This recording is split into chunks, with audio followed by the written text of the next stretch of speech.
So you did the pellet grill pork steaks. And that was number 2 meat. Yep. And I feel like we got to have a discussion about pork steaks and how great they are because they don't get just like enough pork credit. steaks in general. Yeah, pork steaks in general. So let me tell you about these pork steaks first. They were froze. I'd had them in the freezer. But you don't remember where you got them from? They either came from Super Low or Kroger, and I had to butcher cut them. Oh, okay.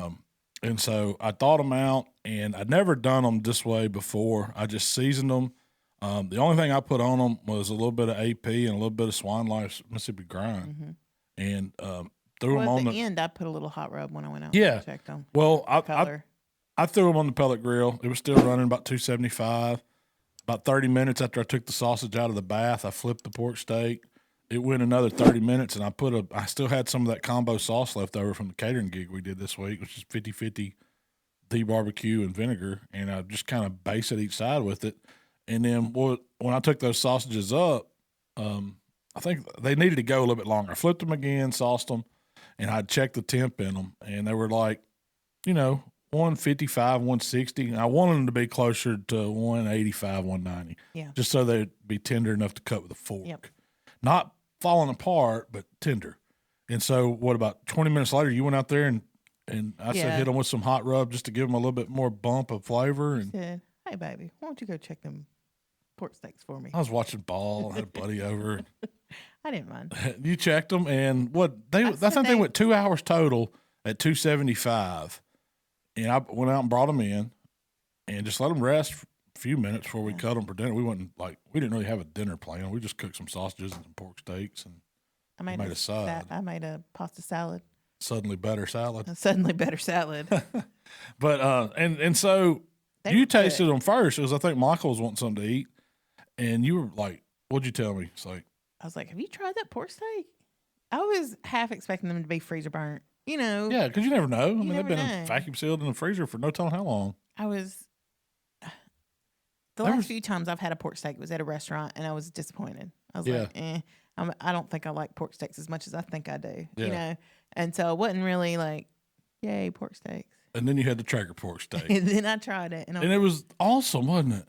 Oh, my gosh. It was better than pork chops. It was. Because they were tender. And they were juicy, and I don't know how they got that content. Juicy. That's what I like about pork steaks. So that was all I did to them. I mean, anybody could do that. Throw your favorite rub on there, put them on a pellet grill or any other grill at 275, about 3/4 of the way, sauce them, and then just keep flipping them till they get a little bit of charry goodness on the outside. Yes, that makes them too, letting that sauce caramelize. On the bottom. Yeah.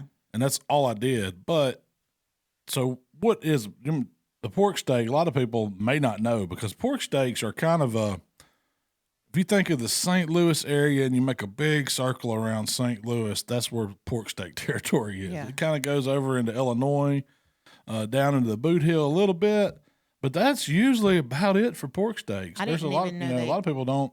Yeah, I didn't know they existed until we went to Murfreesboro. Yeah, well, so they have them at Mike Mills. That was one of the.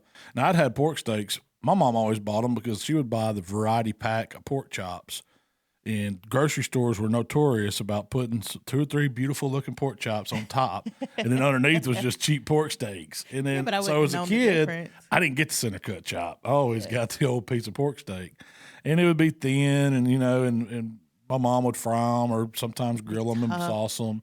And it wasn't my favorite cut, so I didn't have high expectations going up to Murfreesboro back in the day on what pork steaks were going to be. So when I found out it was going to be on the menu for one of the classes I went to up there, I was like, pork steak, whatever. So they had a big old hickory, ELEDX, and Luke Ray was up there cooking. It was back when he worked for Mike before he went to work at Old Hickory. Oh, yeah, I forgot he worked for Mike. And they had smoked these thick cut pork steaks. I mean, and they were like, inch and a half thick. They were beautiful. It looked like a big piece of meat you'd want to eat.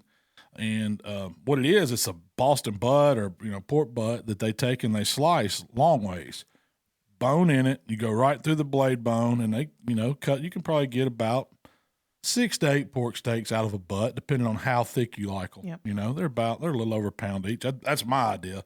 I like them inch and a half. That's where I always ask my butcher to cut them, and they'll cut them for you when you go to the grocery store. They'll slice a butt for you. Works better if it's froze, because they can get better slices. It's not, flopping all over the place. But what they did, they smoked them first on the old hickory, and then Luke had one of the trays, like the ELEDX model has, since it's a rotisserie, it has double shelves, and they're probably, I mean, I think it has 3 shelves actually, but he had it set up for 2.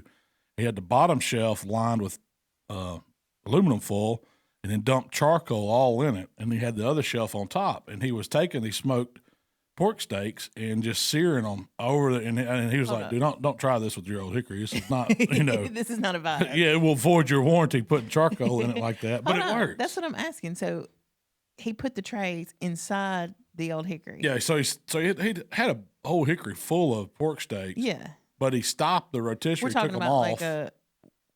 We're talking the big one. The big one. Big. It's got these 4-foot long shelves that are double stacked, and it's on a carousel and it spins around. You can load it with butts or ribs or turkeys, whatever you're cooking. But so he had unloaded all the pork steaks off and then stopped the rotisserie to where, there's one section of it right there in front of the door. You open the big double doors and you got your 2. So he, the two trays that sat there. He took the top tray out, lined the bottom tray with aluminum foil, poured coals all in it, put the top tray back on. So it's sitting about 6 inches over it. Yeah. And then sauced those pork steaks and went to searing them, because the tray is like a rack. It's like just a bar. I mean, it's just direct cooking. It's cooking grate. Yeah, it's just like a big charcoal grill but inside it. But he didn't turn the rotisserie back on. He left it sitting there and left the doors open. And I guess I didn't watch him at the end, but he said they did it all the time. They'd take the tray out, or the coals would burn out by the time you cook through, 150 pork steaks or whatever. But it was you're just using it as a grill, and it was some of the best pork steak I've ever ate. It changed my thinking on pork steak. And this has been, I don't know, 10, 15 years ago. Oh, it's been forever a long time. Michael, it was way before Michael was born. He's 11. Came home and were like, "Baby, I got to cook you some pork steaks." Yeah. And I did. I did a recipe on them, and that was the very first one I did. Brined or something. And I did them, I think I did them on one of my homemade drums. You did? And they were fantastic. I mean, the drum is a perfect cooker for doing pork steaks, because you can get it. It likes to run 275 for one, which is a great temperature to cook pork steaks at. And once you get them to the right internal you want them to char the glaze on, you just take the lid off and start letting that drum eat. The fire will kick up and it'll caramelize the sauce real fast. So it's like an open pit grill at that point. And it chars the outside, so you get the best flavor. It's like old-fashioned pit flavor. And then you get the char action from the flames coming up and caramelizing the sauce. It's a pork shoulder cooking machine. But I highly recommend cooking pork steaks. So how thick were the pork steaks we cooked the other day? Like inch? They were 3/4 of an inch. 3/4 to an inch. Yeah, that's usually what I always ask for. Yeah, I'm pretty sure. Chef Steve cut them from me at Kroger last time I saw butt on sale or something? Yeah, saw butt on sale. I'll ask them to cut it up. I'll vacuum seal it like in 4 steaks to a package or whatever. Yeah. And freeze it. So let's say somebody finds a pork butt and wants to get a butcher to do that. What do they say?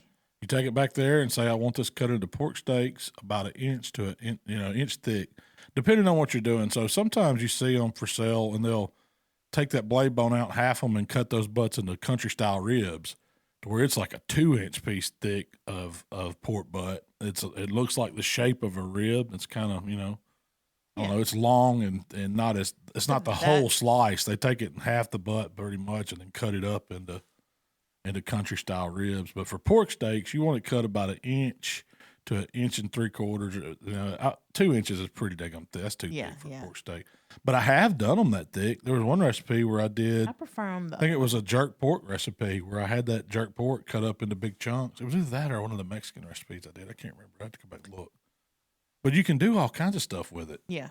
You don't have to do like traditional barbecue pork steak. You can grill it like a regular ribeye steak or beef or something. Yeah.